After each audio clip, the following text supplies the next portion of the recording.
Hi, I'm Teri. Welcome back to Teri's Homestyle Cooking. Today, as you see me with my elbows knee deep or elbow deep in a bowl, we're going to do some ginger chicken. Yes, we are, and you see me cutting it up because, of course, if you've done any kind of cooking and cutting up of raw chicken, you know that it's so much easier to cut it up with scissors than it is a knife. It just kind of works much easier on the hands. So, we're doing ginger chicken. And then, oh my goodness, somebody sent me a recipe for a crock pot pecan pie. Truly a crock pot pecan pie, and it is absolutely delicious. We're not going to do that though, because one of my co-workers who tasted the crock pot pecan pie and was amazed that it wasn't overly sweet, decided that he wanted to try it with gingerbread. I personally gave him a really weird look when he said that, because what in the world would you mix pecan pie and gingerbread? But guess what? It was amazing. So, needless to say, we are going to do gingerbread pecan pie. And wait till you taste it. Trust me, you will be so glad you tried this because it is amazing. So we're going to do gingerbread pecan pie. We're going to do the ginger chicken, you know, kind of keeping it together there. And then we're going to do some nice little chips, nice little appetizer, which is called salsa. And it's a little salsa with some black beans and a little cheese sprinkled on top and a chip. My granddaughter, I thought she was going to hurt herself. She didn't even want dinner. She just ate those things like they were candy, and she kept making more. So yes, it's that simple, quick, simple appetizer that you can do yourself or have the kids do. Bring the family in on this one. And here you have it in nice little pieces. I did use white meat. You can use white meat. I personally prefer thigh meat because it actually is a little juicier. We're going to do it in a skillet because you don't want to lose your juice on this. So, ginger. Wonderful, wonderful ginger. I love fresh ginger. Now, I saw somebody do this and they say it's really simple, super easy. I personally thought it was still easier to just use my peeler. But you see how using a spoon, if you don't have a peeler, you can still peel the juice, peel the skin off of the ginger. I personally like to use the peeler because the peeler, I can control it better. As you see, that's moving a little simpler. But if you don't have a peeler, you now know that you can do ginger just as easily with a spoon. Isn't that amazing? So right now we're going to peel the ginger. Once we peel it, then we're going to chop it up. And you notice I have a pretty nice healthy sized piece of ginger in my hand. I like the flavor of ginger. And the other day when I was sick to my stomach and I made me some tea with just a chunk of ginger in it, it kept me from getting any sicker. So while everybody else was not holding anything down, I was able to hold stuff down. I was a little weak, but the stomach was set, so I was good to go. We are going to cut up the ginger. So the whole thing about ginger is you cut it, then you chop it up, getting some of the juice as well. So we're going to cut this up.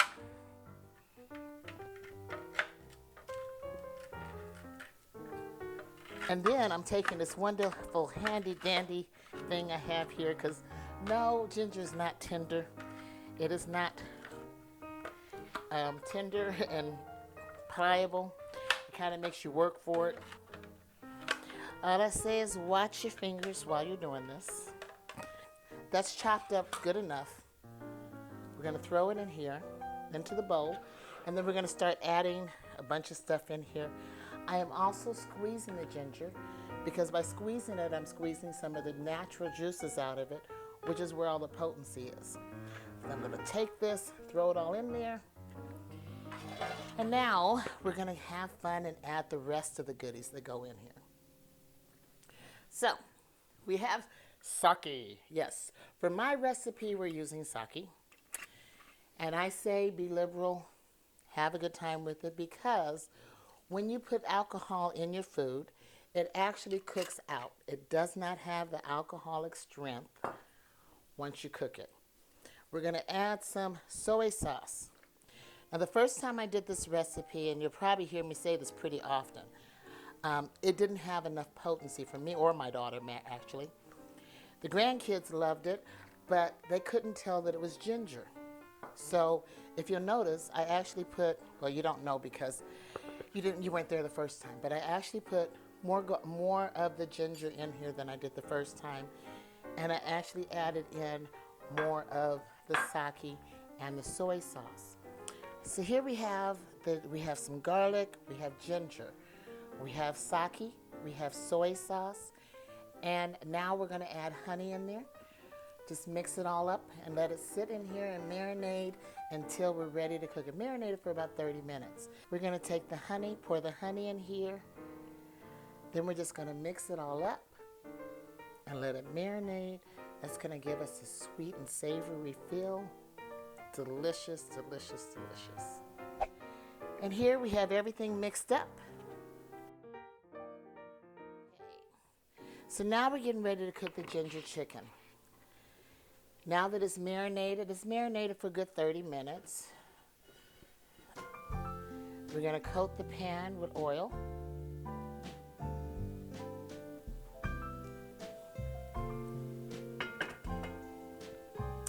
And we're now going to cook it up. You want to cook it in batches. You want to make sure that everything gets cooked, and you're going to use the marinade as well.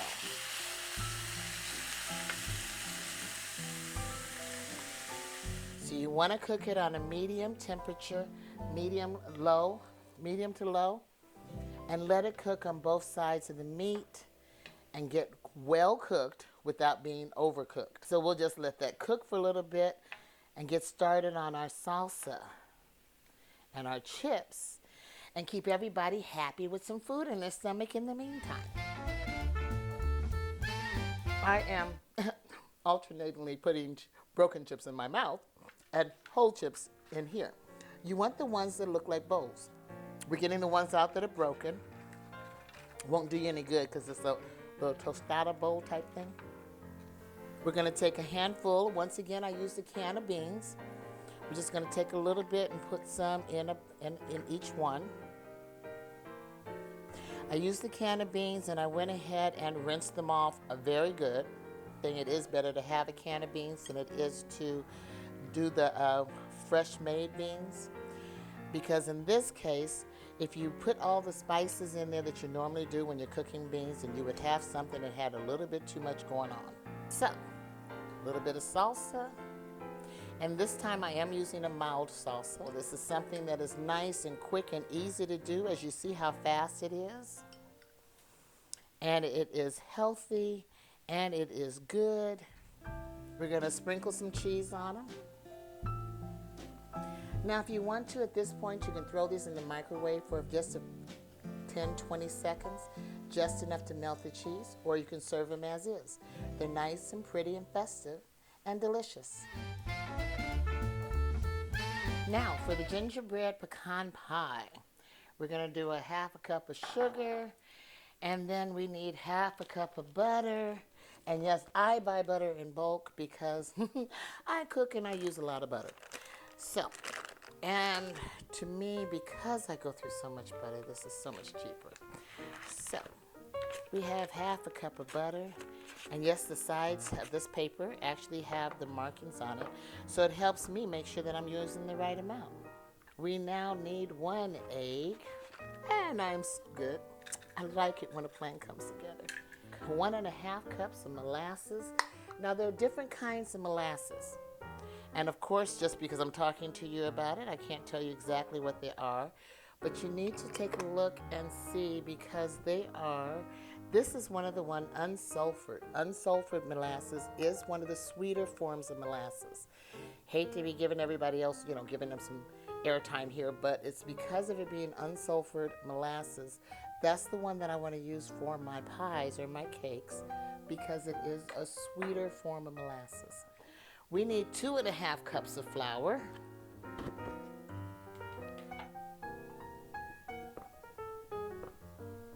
And then we need some baking soda, some cinnamon. And we need some cloves, nutmeg. We need some salt and some ginger, of course. Gotta stick with the ginger thing going on here. Now, when I made this recipe, and I'm gonna go back over and put more spices in all of these because I thought, okay, I know I shouldn't tell you guys this consistently, but even when I saw the recipe for the pecan, because I read the reviews. Pay attention to the reviews when you try a new recipe, because those reviews would tell you what other people thought about it. And everybody, when they saw the review for this, thought that there wasn't enough of the oomph from the savory spices. So everybody added more savory spices in theirs. So if you're looking at the reviews and it says add more savory spices, then of course when you make your own, add more savory spices. Now we only need a cup of hot water for this, but now we're going to do the pecan pie portion, and we're going to mix all this all together. So we're going to add that pecan pie part on top of this later on and kind of whoosh it around in there so that you have it just kind of like a marble cake. So let's add this warm hot water. Warm hot water, love it. Hot water.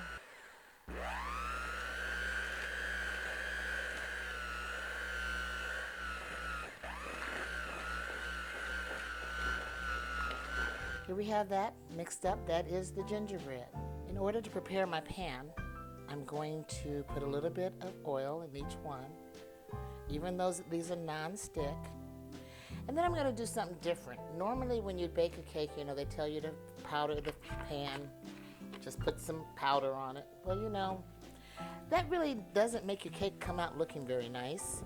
And who wants a bunch of flour all in the mouth when they're supposed to be eating a nice, sweet, spicy, flavorful cake?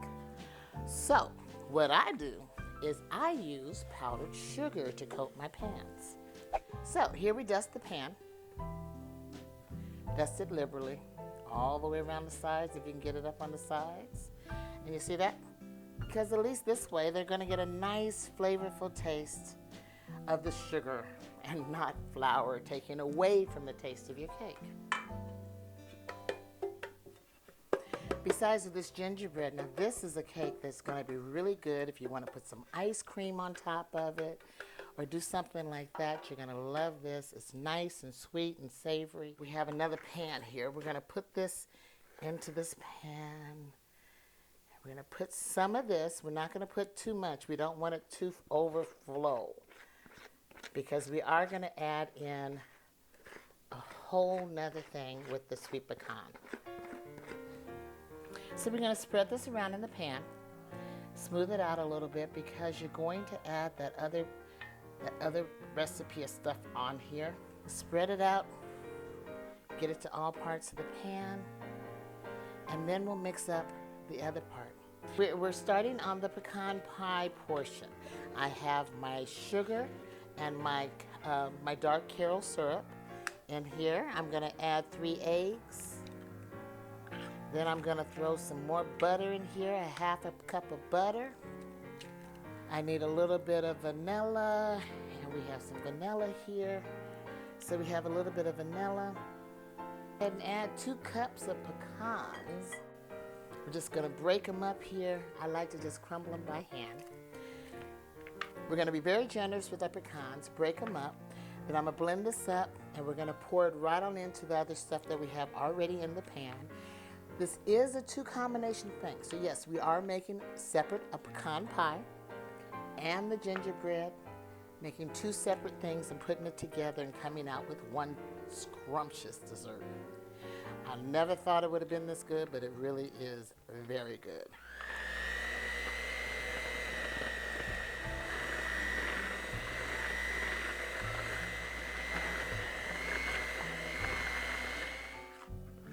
Give this one little final swipe with the spoon instead of with the mixer, and then we'll just add it in.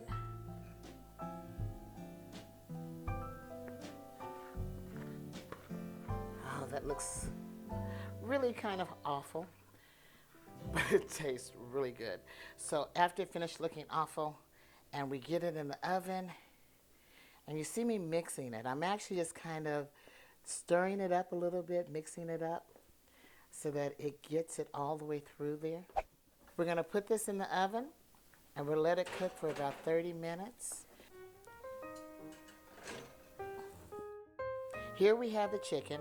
Just like an Asian chicken, it's blackened just a little bit, not burnt, just blackened. That's because we're cooking it with the marinade. That sugar marinade will go ahead and darken it like that. It's fully cooked. We're going to throw it in, put it back in the pan, add some broccoli to it, add the marinade, and just simmer it on a low heat so that it just cooks the broccoli and it's ready to eat.